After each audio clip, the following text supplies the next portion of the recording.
Hey, this is Brett. We're taking a break from new episodes today, but we're going to rebroadcast episode number 825, Tactics and Mindset Shifts for Making the Most Out of Life with Matthew Dix. It's a really good episode, a lot of great advice on how to get more out of your day. Hope you enjoy it. We'll see you back on Wednesday with a brand new episode.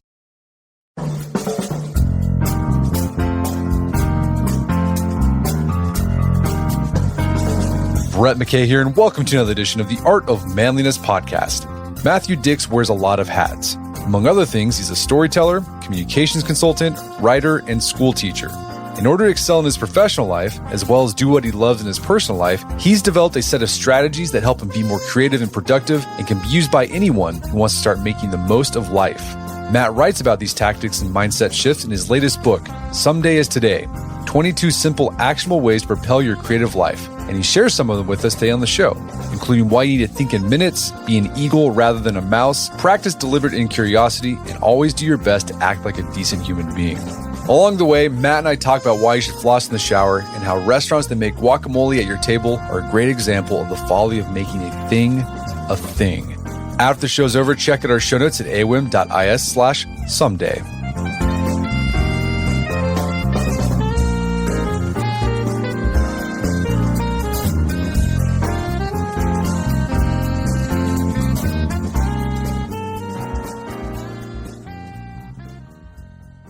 Matthew Dix, welcome back to the show.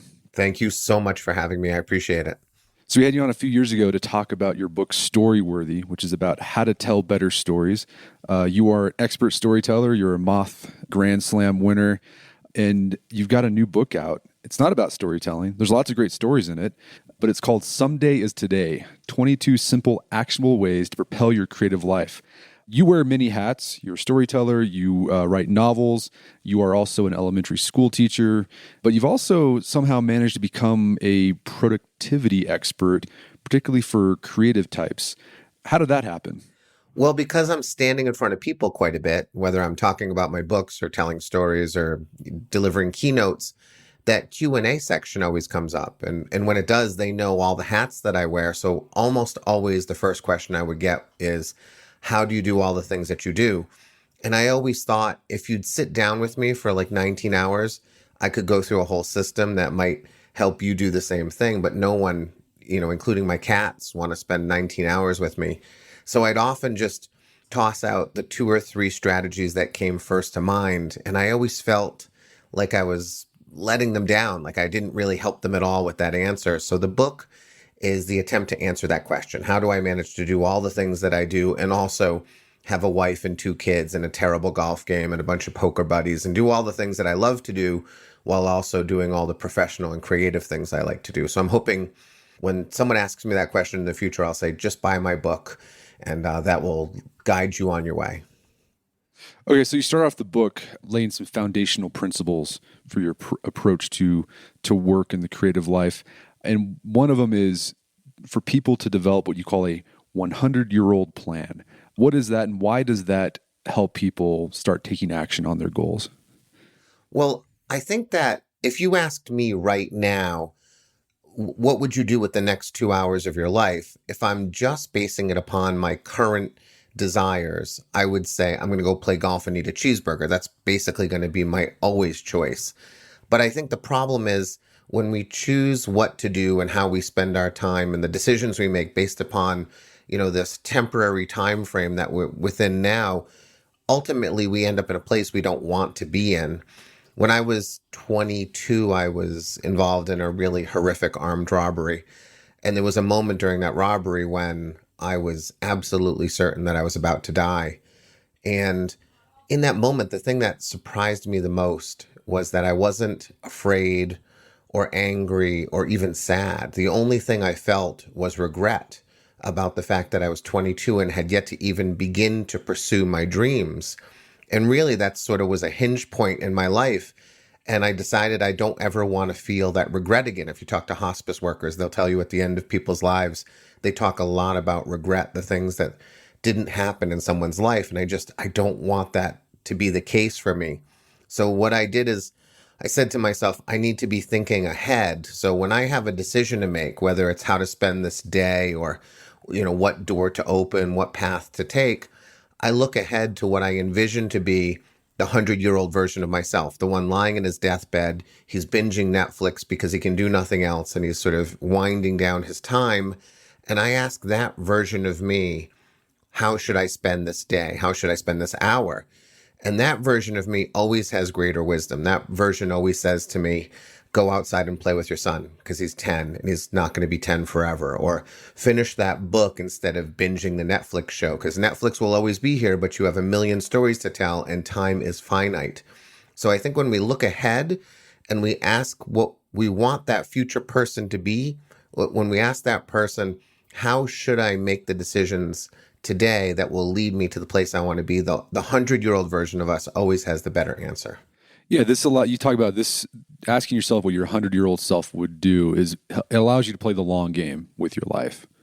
Yeah, exactly. It gets you to the place you want to be, which is, I always say I'm chasing a horizon, but we need to ask the person sort of on that horizon, what's the best path or what we envision to be that person sitting on the horizon. Because trapped in the day, there's too many other easy choices to make to sort of placate immediate needs rather than long-term goals. And like you said, this doesn't just help you get going on your professional goals you might have, whether that's to start a business or to write a book, but also it really can help you guide your family life. Like you said, when your 10-year-old asks you to play, your 100-year-old self's like, well, would I have wished to have spent more time working on my podcast or whatever, or would I rather play with my kid? Yeah. In fact, the 100-year-old version of me more often than not tells me to spend time with my wife and children, or to say yes to dinner with the buddy, even though I know I have a deadline. That, deadlines will come and go, and somehow we always seem to meet them, even if it means we're, burning the candle at both ends. But if you say no to that one time that your son wants you to play catch in the backyard, or your daughter wants you to, go to the ice cream shop, it's just the kind of regret that I know I will have later in life. Okay. So think about what your 100-year-old self would want, and ask him that, and then let that guide you on your decisions. Another principle you have is you want people to start thinking about their life in minutes. Why do you encourage people to think about their life in terms of minutes? Because I think most people, when they plan their day out, they're thinking in terms of an hour or even days or weeks, but why minutes? I think it's odd but true that so often people think that everything sort of takes 30 minutes or 60 minutes or 2 hours. And what happens when we think that we can only operate in those increments is we dither away precious minutes throughout our day.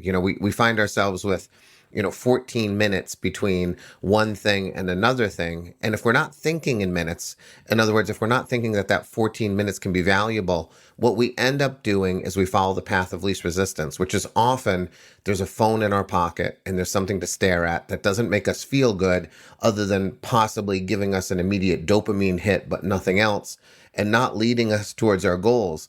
If we don't think in minutes, we waste those minutes. We throw them away like they're nothing. And again, that 100-year-old version, at the end of your life, 14 minutes is an enormous amount of time. What I'm suggesting is take that view of at the end of your life, when you're about to meet your maker, if you can have 14 more minutes with loved ones, you take it every time. So take it now and acknowledge those minutes are precious. I think the people who are most successful in life operate in this way, acknowledging that I can do something with 7 minutes rather than doing nothing, or even worse, doing something that's not going to make me feel good. Well, I know I have that tendency to do that. If I have, say I have an appointment in 15 minutes, I think, well, I really can't do anything in this 15 minutes because somehow I think I have to get ready in that time for that next thing. But I'm not doing anything during that time. Right.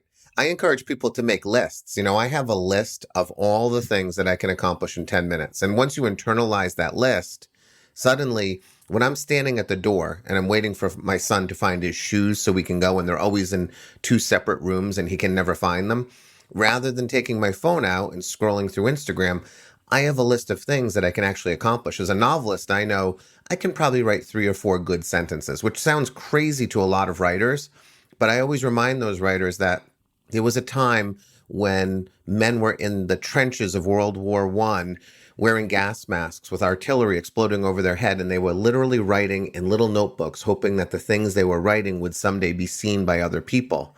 And yet when I tell someone, well, go write 4 good sentences, they say things to me like, well, I can't really write unless I have a 2 hour period. And I really like to write with smooth jazz and a latte. I think, well, that's really nice, but that's actually not reality. If you really want to do something, you'll steal every minute you can to do it. And that's sort of the idea of thinking in minutes. So what are on your list of things you can get done in 10 minutes? What's on your personal list?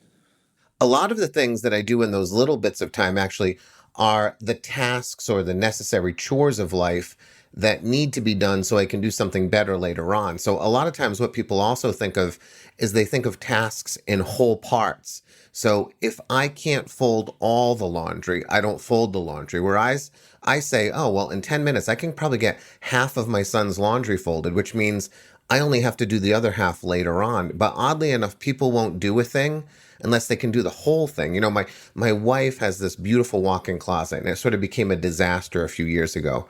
And she said, I'm going to have to commit a whole Saturday to cleaning out this closet. And I said, well, actually, if you just deal with one item every single time you walk in, you'll probably have it done in a month.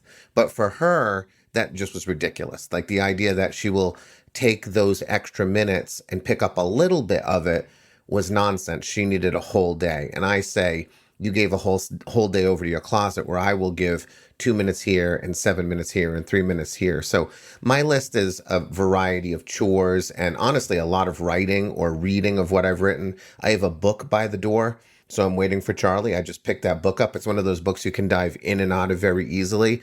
That avoids me grabbing the phone and staring at something I don't need to be staring at. I can at least be doing something a little more meaningful with my time. Yeah, I've noticed that too with the cleaning. So, Saturday is our cleaning day in our family, and I usually just wait for to do all my stuff on that day, and then it ends up taking forever. And every time I do, I'm like, I should be doing this stuff throughout the week. I haven't actually taken action on that. I'm a glutton for punishment. And this idea of using the spare minutes for reading, that's the one thing I love about my smartphone is I got the Kindle app on there. So if I'm standing in line, I'll just open it up and read a book that I'm prepping for a podcast. Yeah, that's great. Yeah, that's the perfect use. I think you're the exception, though, to the rule. I think most people think, well, I can't read a book in the checkout line, but I can stare at Twitter and probably not feel better about the world as a result. Well, this other idea of thinking in your life in minutes, you argue that it makes time probably one of the most important factors in every decision you make. How's that changed the way you make decisions when you think about your life in minutes? I think that sort of the one equalizer we have with everyone on the planet is time. I have exactly the same number of minutes today as Elon Musk has. And so, it might seem like people sort of on the top of the mountain have reached a spot that is unattainable and unimaginable. But if I remind myself that we have the same number of minutes, now he admittedly probably has people doing things that I can't pay people to do at this point. But if I can be strategic and calculating in the way I spend my time, I can make up a lot of ground. I really believe in terms of getting things done. So it's a combination of thinking in minutes in order to fill those, what my wife calls little black holes. She says, I'm so good at filling the little black holes with something productive. When I do those things, the other side of that is to make sure that the time that we're recapturing or the time that we're saving is then being transferred into something we really want to do, making those positive decisions. I think the tragedy of the world is that most people live lives following the path of least resistance. They're like water down a mountain. Their decisions are dictated by other people and the forces of the world. And I think that when people chase their dreams, they have to make hard decisions. And most people are unwilling to make hard decisions. Instead, they make no decision. And so I think that's what people do with their minutes. I think that's how they basically live their lives, is they don't make active, productive decisions about their time. I just had a friend who changed his job. And I said to him, the first question I said is, what's your commute? And he said, I don't know. And I thought, you took a job and you don't know how long it's going to take you to get to the job? Because that's an enormous part of the job for some people. Whether you're commuting an hour or 5 minutes can transform your entire life. And he hadn't even calculated the commute. He didn't make the decision about how long He didn't make the decision to find out how long it's going to take him to get to that job. And I just thought, that's insanity. That's not thinking in minutes. Well, you talk about one of the things you can do to maximize your minutes is to minimize the time it takes to get places. And something you've done, you and your family have done, your wife, is you live in a place where you're like, was like 5 minutes from the school you work at. Yeah, 5 minutes. Right. And you consciously did that. I mean, you could have probably lived in a bigger house or something like that with more land if you moved out an hour out of town. But because you're a writer, because you're a storyteller, that's a priority for you. And plus you want to spend time with your family, like that hour's not worth it. You'd rather spend, maybe in a smaller place with less of a backyard because it allows you to get to your workplace in 5 minutes. Yeah, 100%. In fact, we decided between the house we live in now and a house that was 15 minutes away from the school where at the time we were both teaching. And the house that was 15 minutes away had the guest room that we really wanted and a couple other things that had central air. And ultimately, I said, let's take the house without the guest room. We'll put people on the couch if they want to stay. And eventually we'll have some central air put in or something, to cool the house. Because I knew that even though it was 10 minutes, an additional 10 minutes to get there means 20 minutes over the course of a day. And you don't have to multiply very long to realize I've been doing the same job for 24 years. And I turned that 15-minute commute into a 5-minute commute, and it has gained me enormous amounts of time over the course of those years. So I'll make choices based upon small amounts of time like that, understanding that time multiplies really quickly. I mean, one thing that I've done, because I work from home, so that wasn't an issue for me. But the thing that I saw a lot of time saving is building a home gym. Because before going to the gym, it would be like I had to drive 15 minutes to get there. Then you work out, and it's like it's like a half hour. Sometimes it could be even 45 minutes round trip. Now I just walk down to my garage, get my workout done, and then I'm done. And plus, I don't have to worry about getting ready because I don't care how I look at all. That was a time saver. And look, you don't have to build a giant, huge garage gym. But you find out a way, if exercise is an important thing for you, find a way you can spend less time driving to the gym. It could mean getting a kettlebell or doing a body weight session instead of having to go to a big fancy gym. Yeah, I agree. Before the pandemic, the gym that I chose was the gym that was closest to my house. That was the easiest decision. People said, there's a much nicer one, in the next town. But I thought, why would I ever do that? I want the one closest to my house. Then the pandemic hit and I couldn't go to the gym. And I quickly transformed my gym workout to I ride a bike that I take out of the garage. And, I've learned every single street in my town now, and I love riding the bike. And I've discovered that I can just do sit-ups and planks and push-ups. I don't even need weights. I can go into my living room, and while my son is sitting there, doing whatever he's doing, I can actually be with my son and exercise at the same time. So I am in full agreement that the pandemic awakened me to the fact that I don't even need to do the 5 minutes to the gym, because you're right. You get to the gym, you're looking for a machine. It's all that time that we waste that we could just be doing in our home. Well, another idea about thinking in minutes is you encourage people to spend less time on routine tasks and fruitless pastimes. And this is whether your goal is to write a book or start a business, or if you just want to spend more time with your family. How can spending less time on these routine activities give us more time for the stuff that's important? Yeah, well, we can look at these routine activities we have in lots of ways. So one of them was, I swore I would never have someone mow my lawn, for example, because I just thought it was foolish to not do it yourself. And then one day my wife did the financial calculation. She said, you could write for an hour or you could mow for an hour. Which one actually makes more money for you? And I quickly realized I should just be inside writing while someone's mowing my lawn. It's more profitable that way. I also think that people get trapped in a lot of tasks and a lot of chores and routines that aren't actually required of them. And, they tend to build up, and pretty soon you have a life full of chores rather than a life full of fun. I have a friend, I was just on the golf course with him the other day, and we were talking about this book. His wife goes to 7 grocery stores over the course of the week because she's identified the right grocery store that has the best meat and the best fish and the best produce, and she goes to a farmer's market. And he read my book and he realized that the amount of time that she is spending on maximizing the quality of the food in his home is outrageous. That if you can get fish that is 89% as good as the fish at the best fish place, but you save yourself 20 minutes every week, again, it doesn't take long for those minutes to start to add up. So I think people have to take a serious inventory of the things that they're doing in their lives and then determine, are you getting a decent return on investment?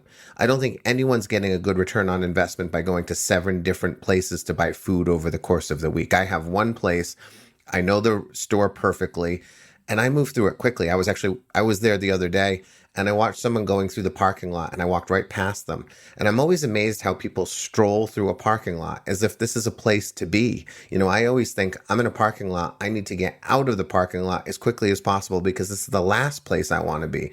So that idea that turn those routines and those chores and those tasks into either something you can do a little quicker or eliminate completely. Suddenly you'll just have more time to do the things you want to do. Yeah, I spend as little time as possible on eating. And you do too. Like you talk about, you for lunch, you eat oatmeal every day, which takes 2 minutes. And I have, I eat oatmeal every day too. Literally I think it takes me less time. I do a minute in the microwave and then I'm done eating it in 2 minutes because, it's porridge. Shopping, I think a lot of people spend so much time shopping, not just for food, but I hate shopping. I hate shopping for clothes. So I end up like not shopping that much. One tip, I think this is from your days because you managed McDonald's as a young man, so you're really into being efficient and effective. But I like this tip. In the shower, you should floss. Yeah. When did you pick that up? I thought that I never thought of that because every time I go to the dentist, I always get the sort of the tisk tisk from the dental hygienist because my pockets and my gums are bad because I'm not flossing regularly. This is genius. When did you start this idea of flossing in the shower? It was probably like 15 years ago, and it's actually through a story. I always assumed flossing was to get rid of food between my teeth. And I'd always think, well, there's no food between my teeth. Why am I flossing? This is ridiculous. And then one day I happened to have a new hygienist, and she was doing what you have all the time, whereas they tisk you. And I said to her, I know, but is it really helping? Because it doesn't feel like it's helping. And she explained to me that plaque is a microscopic organism that's attempting to assemble in between your teeth. And every time you floss, you don't get rid of the plaque, but you disassemble it. You cause it to be disorganized for another day so it can't reassemble and attack. And I thought to myself, that's the perfect explanation as to why I should floss. Now I understand it because now I know why I don't see anything between my teeth and yet I need to do it. And so I told her, I said, well, I'm going to floss every day. And she goes, I really doubt you're going to floss every day. And I said to her, I'm going to attach flossing to something else I do every day. That's a way I sort of make sure that things happen in my life as I attach one thing to another. And by the time I had left the dentist office, I said to myself, well, the one thing I do every day in the bathroom is shower. So if I'm showering and I put the floss there and I can learn to floss really quickly, which I now can, I'll never miss flossing as long as I don't miss showering. And suddenly those two things stacked on top of each other became one thing. And I have the best dentist appointments. My dentists love me. They're like, you actually floss. And I said, yes, I do. I put it in the shower. Okay, so I think the big takeaway there: start thinking of your life in minutes. Think that there's stuff you can get done even in 5-minute, 10-minute increments. It all adds up. And a lot of that stuff you can do is just sort of daily routine stuff you have to do to maintain life so that you can have more time to devote to the things that are really important to you, whether that's family, a hobby, spending time with friends, or working on that new project you want to take part in.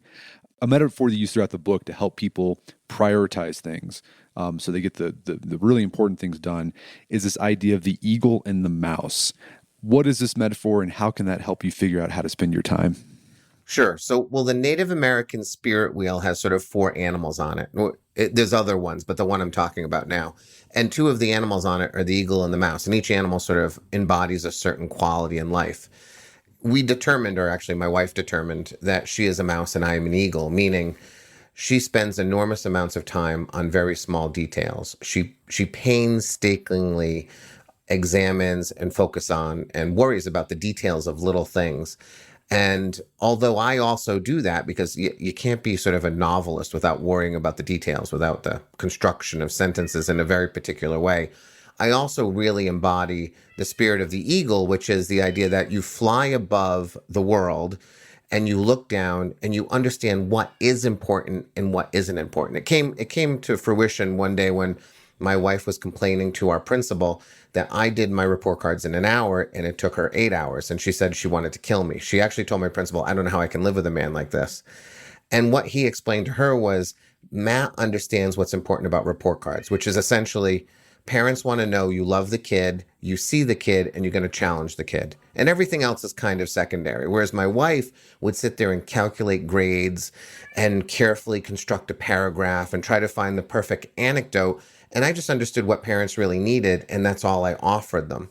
And so I think the trap for creative people, especially, is a creative person absolutely has to pay attention to details, whether you're gardening or you're making stained glass windows or writing a book. Details actually matter, as they do for my wife. But if those creative people sort of can't get above the fray every now and again and stop like being in the weeds like the mouse, like my wife, then they end up engaging in things that aren't necessary, waste time, and are utterly fruitless. Projects that people think are important that yield no results. So you've got to sort of get above your life and again, take that cost benefit analysis. Is the thing I'm doing yielding results for me, or am I just in the weeds worrying about details that are utterly irrelevant? Well, yeah, one thing you encourage people to do to be more eagle-like is to practice intentional incuriosity or deliberate incuriosity. What does that look like? So it's the idea that we worry about things, or we get interested about things that don't matter to us. I know, for example, that Johnny Depp was recently involved in a court case with either his girlfriend or his ex-wife. And I was aggressively, deliberately incurious about that situation. I heard my friends talking about it all the time. I heard people everywhere were sort of obsessed with whatever was going on in their life at the time. I acknowledged, or I was aware, that involving myself in this situation and becoming knowledgeable about it would not help me in any way. And frankly, I don't need to be involved in someone else's, I assume, love life or fracturing love life. It's not going to lead me anywhere. And that incuriosity came to sort of like a head at a birthday party I was at for my mother-in-law. One half of the room were all talking about Johnny Depp and his ex-girlfriend or his ex-wife. And I was on the other side of the room with my nephew and my son, and we were wrestling on the couch. And I remember hearing them talk about the Johnny Depp thing. And I remember thinking, I'm so glad I have chosen not to be interested in that and instead be interested in this instead. So there's nothing wrong with curiosity. It's a wonderful thing. When you're curious about things that are meaningful and will produce results and make you happy, I think that's fantastic. But I think what happens to people is they get interested in things that are not helpful and utterly forgettable. And whatever happened to Johnny Depp and his girlfriend 5 years from now, no one's going to remember it. And I never had to remember it to begin with. We're going to take a quick break for a word from our sponsors. And now back to the show. Well, related to this idea of becoming more eagle-like, you encourage people to, kind of become a criminal and break rules or norms. And you have this one, I think, really useful principle for the person who wants to be more like a criminal eagle. And that is like, don't do something and see what happens. Yes, it's the I'm not going to do it and we'll see what happens policy. So, I do it at work all the time. They'll hand us a new spreadsheet and they'll say, we want you to enter all of your testing data into the spreadsheet. And I know in my heart that half of the spreadsheets I have entered data in are never looked at by anyone whatsoever. It's just essentially checking a box off. And so I always volunteer for my colleagues to be the person who's not going to do it, and let's see what happens. If ultimately it does need to be done, someone's going to come to me and say, Matt, you didn't do the thing you were supposed to do. And I'm going to say, oh, I'm sorry. And then I'll do it. But I cannot tell you how many times I don't do something and nobody cares that I haven't done it. You can just do it. Start doing it small. If you're sort of like, a lot of people are afraid to break rules. They're really aggressive rule followers. My kids are. It makes me crazy. One of the things you can start doing is if you go to the doctor's office and they give you like 4 forms to fill out, with all of those questions, don't fill in your birthday, for example, on every form and see what happens. Or don't fill in your address on every form and see what happens. Pretty soon you'll realize that forms are filled with questions that nobody cares about, that some form maker added to the form, but nobody actually needed. And allow that to be sort of the small example of what the actual whole world is, which is there's confines that you are trapped in that you no longer need to be trapped in. And oftentimes breaking a rule, if it's actually a problem, only results in you saying, I'm sorry, I won't do that again. And you move on with the rest of your life. Yeah, I've got a friend who runs a business, and every now and then he'll do this thing where he just, for 2 weeks, he doesn't do anything on his business just to see what happens. And oftentimes what he finds is that sort of benign neglect. He's able to figure out like what is essential and not essential. That's brilliant. And so sometimes he realizes I don't need to answer these emails because they don't do anything. Or if it is important, like someone will follow up, and usually people don't follow up. Yeah, I consult with a company that decided they were going to have Fridays were going to be meetingless. No more meetings on Fridays.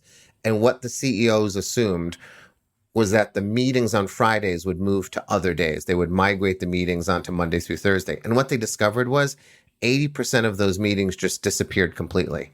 And nobody cared that they were ever gone. And so then they went to no meetings after 12 o'clock on any day.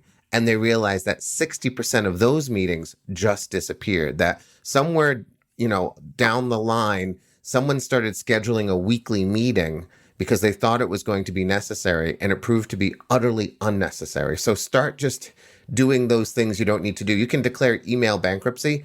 Just delete every single email in your inbox. If you're not an inbox zero person, just declare bankruptcy. Send an email to everyone on your contact list saying, I'm declaring bankruptcy. I'm erasing every single email. If you were waiting on something from me, please send it again. And you'll discover you'll get almost nothing back in return because almost no one is waiting on you, even though you feel like they're waiting on you. No, yeah, I think a lot of people feel like they're waiting, but yeah, no one cares. That's it. It's really it all boils down to nobody actually cares as much as they think, as much as you think they care. So a common adage you hear for creative types, or people who are trying to start a business or even just start a new hobby or whatever, a new skill, is don't let the perfect be the enemy of the good. But you say that's horrible advice. Yeah. Why is that? I hate it because don't let the perfect be the enemy of the good implies that what you will make is going to be good.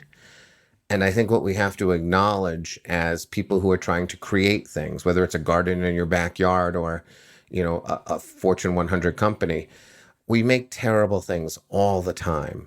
And I think the problem with getting people to take a step forward is that desire for perfection, that need to have everything perfect, or if not perfect, at least good before it gets out the door. I think that most creative people, if you examine their lives closely, you'll discover that they make a lot of terrible things before they ever make something good. My favorite is Richard Branson, who's sending people to space now. His first company was selling parakeets, and it failed because his parakeets bred too quickly. He couldn't actually sell them, and he had more inventory than he had customers. And we don't think about Richard Branson like that today. We imagine sort of that he landed on the top of the mountain, as if he was born there, where so many, I think all of the people that we see as successful today, in whatever realm you're imagining, they all began by making terrible, ridiculous, and stupid mistakes. But if we're thinking that what we need to put out into the world is at least needs to be good, we're not going to really produce very much. We have to acknowledge that we make terrible things, and there's nothing wrong with that. All right, so making terrible stuff is just part of the process. And you highlight some stories from your own life where you saw that in action. So before you were a school teacher and a storyteller guy, you actually had a DJ, like a wedding DJ business. And you talked about like the first one you ever did with your friend was awful. It was like terrible. Or even, I guess the first one was okay. I guess the second one was really bad. Yes, the second one was terrible. Yeah. And then oddly enough, I think it was probably 17 years later, I was sitting at a storytelling workshop weekend with my teaching assistant. And somehow through the conversation we had, we realized that second wedding, that woman, Jessica, was my teaching assistant's cousin. And my teaching assistant was actually at the wedding. We didn't know each other. It was, almost 2 decades ago. And I said, I was terrible. I ruined her wedding that day as the DJ. And she got on the phone and called Jessica and said, what do you remember about your wedding, DJ? And she said, well, I don't really remember much. She played some music. Everything went fine. She has no recollection that I was terrible that day because in her mind, I got married. Some music was played. We danced. Everything was good. In my mind, for all of my DJ career, more than 20 years, I always thought I really blew that second wedding for those poor people. I feel so bad for them. And she had no recollection whatsoever of it. And I think that's so true. I was talking to this executive who's getting ready to put out a newsletter. And she said, I'm worried. I need to get a few newsletters ahead because I'm worried. What if I don't put one out every Monday? What will people think? And I said, do you think they'll think anything? Like if you put out a newsletter on a Monday and then you miss a Monday, do you really think people are at the computer waiting for your newsletter to arrive in their inbox every Monday? And that if it doesn't arrive, they're going to think you're terrible? She genuinely thought that. She really believed that if she didn't hit her schedule perfectly, the people who are paying nothing for her newsletter will suddenly be angry with her. And I think that's a perception people have all the time, that everyone is looking at what they're doing and judging it, when so often this is just not the case. That wedding example was a real eye-opener for me. Well, yeah, this is you talk about this, the spotlight effect. Oftentimes we think people are thinking about ourselves more. They're not actually, no one's thinking about us. No, they're thinking about themselves. It's sad, but true. They do all these experiments where they'll send a college kid into a classroom wearing the most ridiculous shirt they've ever had on in their life. And they'll sit amongst 50 kids in a college class. And at the end of the class, they'll ask the kid wearing the shirt, how many people in that class do you think noticed what you were wearing? And the kid will say like, well, almost everybody, I'm sure. And then they'll interview the class and they'll discover almost no one saw the shirt or acknowledged it in any way. But that's how we live our lives, because we are the center of our own universe. But for some reason, we then, by extension, assume that we are the center of everyone else's universe.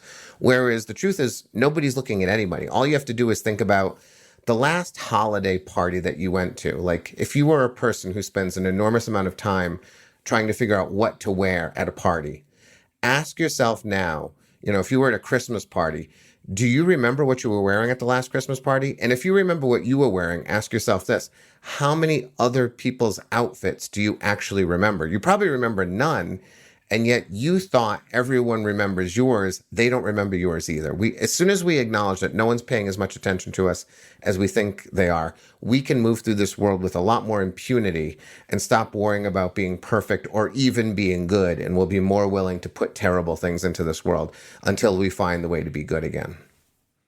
So another thing you encourage people who are, they're trying to write a book, or they're trying to start a business, or doing something where they're putting something out into the world, is to record all of the compliments you receive. This is a practice you've been doing for a long time. Why do you do that? Well, as an elementary school teacher, there's a lot of science that shows that for human beings, a negative comment lands a lot longer in the mind of a human than a positive comment.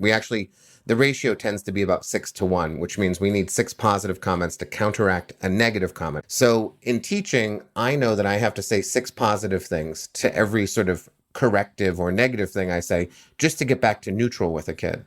And I think in life, we probably need the same ratio, and yet it's almost impossible to achieve organically. We tend not to get 6 compliments for every negative remark that is directed at us, especially as creators. If you're building anything, you're invariably going to get negativity. And so what I started doing, you're right, a long time ago, is I started saving every email that I received that had sort of positivity in it, or every text message, or every Facebook message. And I just created a long list where all of those compliments are collected, so that if I wake up in the morning and I'm not quite feeling myself, or I need a boost of positivity, or someone has just like punched me in the psychic jaw and made me feel terrible about something I made, I open up that list of compliments and I just scroll it sort of with my eyes closed until I land on something. And, I land on compliments from like a dozen years ago, a compliment I have completely forgotten from a person I don't remember. And now I've sort of doubled the power of that compliment. It comes back to me a second time. It reminds me that at some point in the past, someone thought I was good, so maybe I can be good again. And then with email, I love snoozing compliments. So when if I get an email from someone, what I'll do now is I'll snooze it. I will send it to the future so that it arrives to me on an unexpected day at an unexpected time, thus again, doubling the power of that positivity. I'm trying to get to that 6-1 ratio for myself. I think we sort of, as human beings, we just discard the things that people say to us that are kind, assuming they're being kind but not honest. And I think it's a terrible thing we do to ourselves. So any way we can maximize the positivity that we receive in our lives, I think that will really help a lot of a lot of the people who are making things and get a lot of negativity as a result. No, as someone who puts stuff out there, one like negative comment or something can just ruin my day. And it's so dumb. But I knowing that I feel that, and knowing that people often, when they reach out to you, usually something went wrong. Knowing that I go out of my way to make sure if I had a good experience at a business or I enjoyed something, to like let that person know. Like one of my favorite things to do is like, as my good deed for the day, is just go to Google and like leave a review for a business saying this was a great experience. Like, and also when you leave a positive review, I like to be effusive with it, because oftentimes when people leave positive reviews, it's like, it was good and that was it. The negative reviews are always what was terrible and here's what was wrong. But people get into detail when things are wrong. But I like to get into detail why I thought this business was great. Yeah, I love that. I write 100 physical letters every year as one of my goals to sort of like put out into the world. And so many of the letters that I write are to a restaurant complimenting a particular server on a particular evening when they made our night. Everything was perfect, and the meal was lovely, in part because that person took such good care of us. So I will write to the owner of that business complimenting that particular server. And sometimes, actually more often than you'd expect, I get letters in return from these people, telling me that like no one ever says anything nice to me over the course of my workday. And to get a physical letter is really meaningful because it's a tangible and permanent reminder that someone in the world appreciates you. I don't know how many of those letters are saved, but when I get a letter, I have a box that all those letters go into. And again, it's one of those things where if I need a boost of spirit, I can open up the box and just randomly reach in and pull something out and feel better about the day as a result. So you have this other idea in your book about not making the thing the thing. What do you mean by that? Yeah, it's a phrase I use at work all the time. I say, not everything is a thing.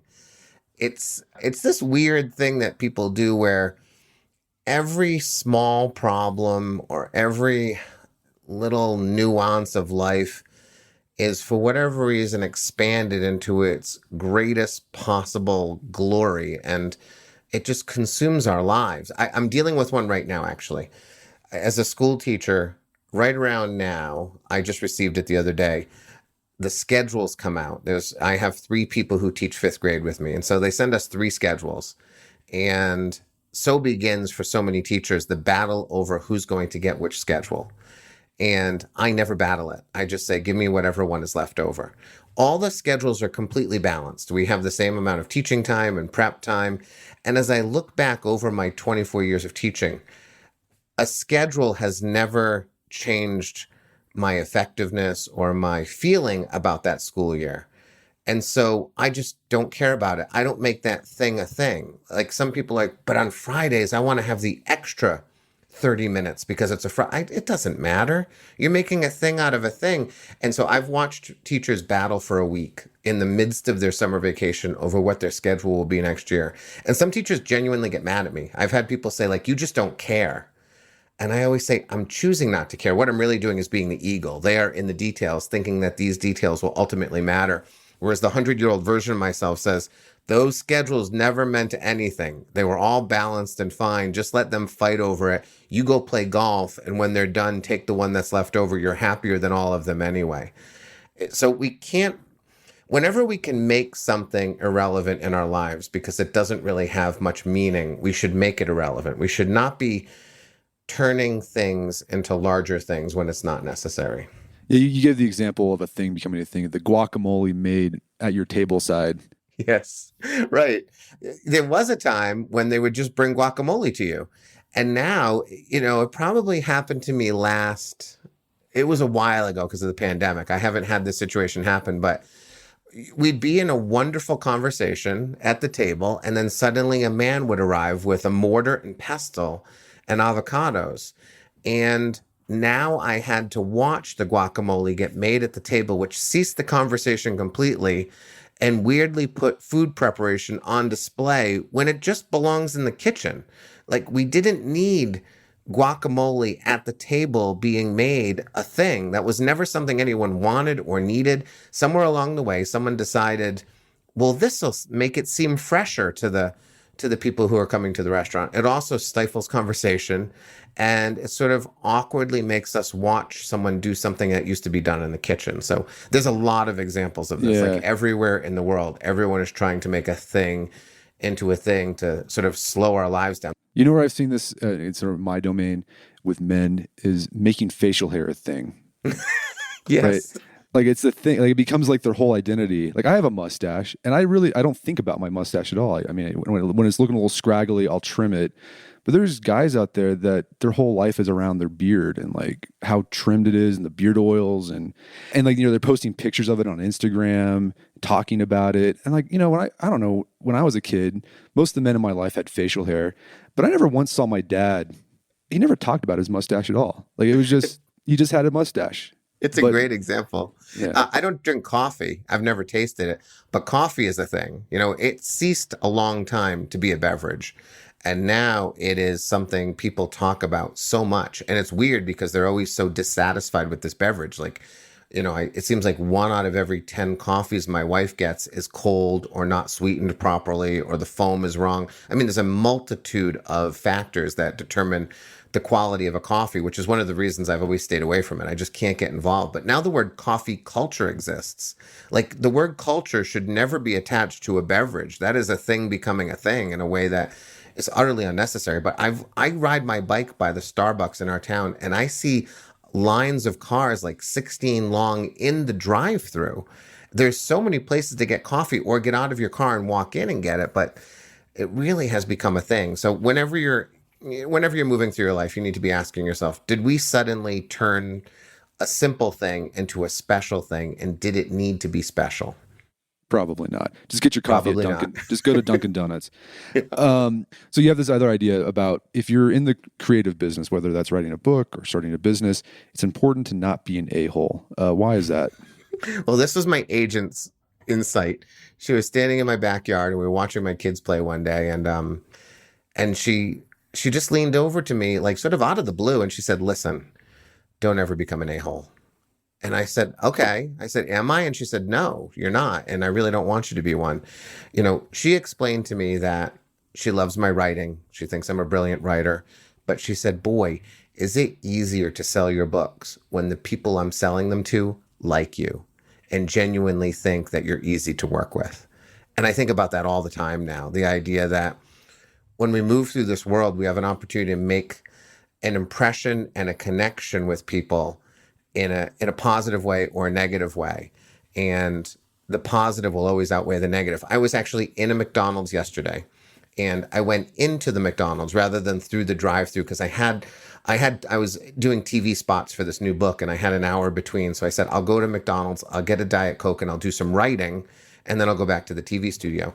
And I went inside and the woman came up to me. I don't know her name, but she came up to me and she said, "Why are you inside today?" And I don't really go to that McDonald's very often, often enough apparently that she knew me. And I said, "Oh, I have an hour to kill. I'm going to go do some writing." And then she said to me, she said, "You're my best customer." And I thought, I have done nothing to be her best customer. And as I reflected upon it, all I do is I say good morning to her in the drive-thru, and I say thank you after I get my food, and I smile. And I just thought, how many people go through that drive-thru and treat her in such a way that she doesn't love them? Now, that woman is probably not going to be someone who gets me further in life or makes my life better in any way. But if you treat everyone like that and you walk into a McDonald's and they say, "You're our best customer, you're our favorite customer," can you imagine as I move through my life, how many people are also getting that impression because I'm not an a-hole? But a lot of people, the more successful they get, it seems, the worse they get as human beings. And my agent had good advice for me that day. And I give it to people all the time. And I see people do it all the time.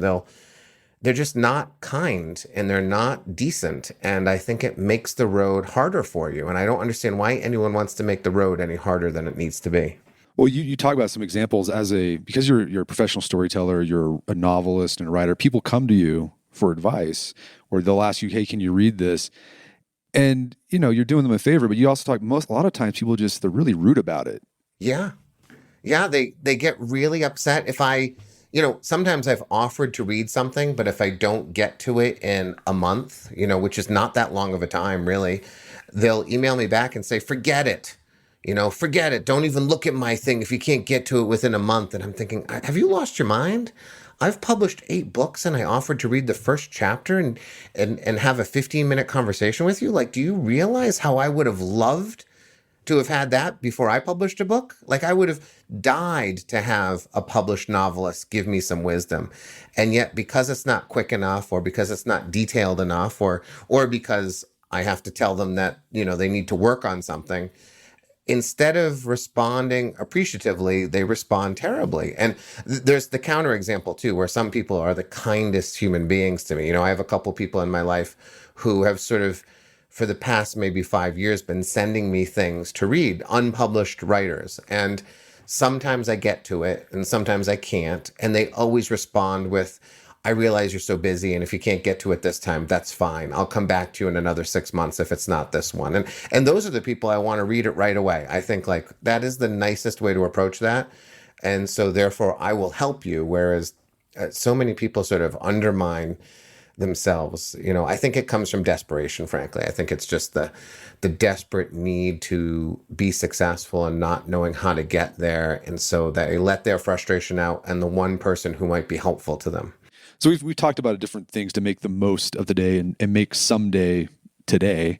Like what's one thing you think people can do today that will provide a lot of ROI that's pretty easy? I think that one of the great tragedies of this world is that we spend an enormous amount of time thinking about everyone but ourselves. We focus on our spouses and partners and children and parents and customers and clients and neighbors and everyone. And I think it's a really rare person who sits down and only thinks about themselves for a period of time. As a storyteller, I do it all the time. And the storytellers I know who are good, they do, because we're deeply curious about ourselves, because we're always looking for the next story to tell on stage. I often say that storytellers are self-centered in a positive way, meaning they allow themselves to be the focus of their attention for at least some part of every day. I think that most people don't do this. And then what happens is they kind of end up in places that they can almost not explain. They don't know how they ended up where they are. My favorite question to ask someone is not, what do you do for a living? But how did you end up doing the thing that you do for a living? And so often the answer to that question is tragic, because you realize they didn't pursue the thing they wanted, and they didn't really even choose the place they're in. It was chosen for them by forces outside of themselves. So I think if someone wants to make a real change in their life, the first thing they can do is take time today. Lock your children in the basement, tell your partner to go get a coffee, and just allow yourself to be sitting in silence and think about yourself and ask yourself, where am I? Who am I? How did I get here?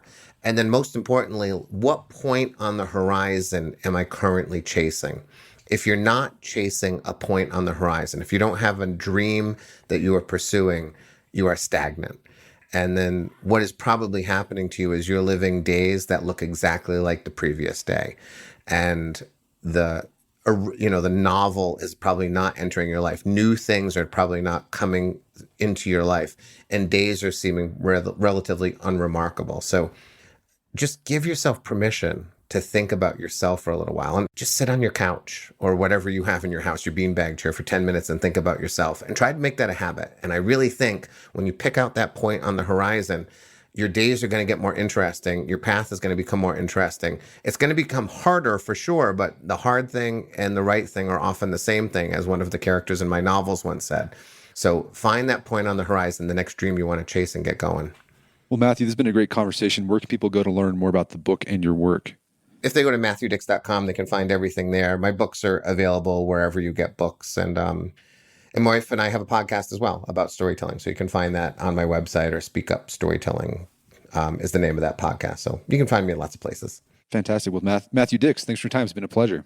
It has really been a wonderful conversation. Thanks so much. My guest today was Matthew Dix. He's the author of the book Someday is Today. It's available on Amazon.com and bookstores everywhere. You can find more information about his work at his website, MatthewDix.com. Also check out our show notes at aom.is/someday, where you find links to resources where we delve deeper into this topic.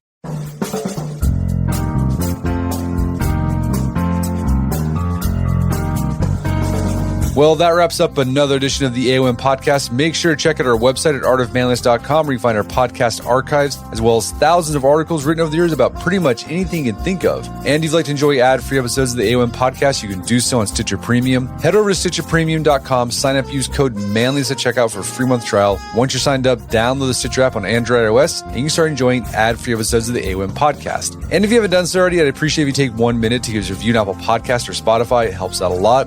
Done that already, thank you. Please consider sharing the show with a friend or family member who you think would get something out of it. As always, thank you for the continued support. Until next time, this is Brett McKay. Remind you to listen to the AOM podcast, but put what you've heard into action.